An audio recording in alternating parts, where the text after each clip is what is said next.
As the country digests the first presidential debate, he is the worst president. You're the sucker. You're the loser. Challenge me to a golf match. He can't hit a ball 50 yards. You have the morals of an alley cat. The campaigns today hoping their messages resonated with a particular voting group both have been targeting.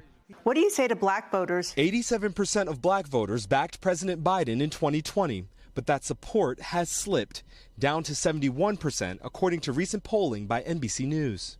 Raise your hand for me if you voted for Biden in 2020. We watched the debate in Philadelphia with 3 black voters who told us they are now undecided or disappointed with President Biden. But this moment from former President Trump left a bigger impression.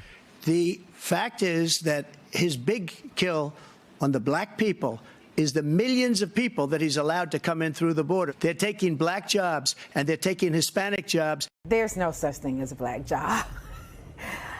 We're very diverse people. His perception of how they see us as a community. The constant use of division, to try to pit working people against each other. For many black voters we spoke to, disappointment in both candidates. NBC News' Gotti Schwartz watched the debate with voters in battleground Arizona. Why are you talking about golfing? This is a political debate about presidency, and are you talking about golfing right now? And who has the better swing?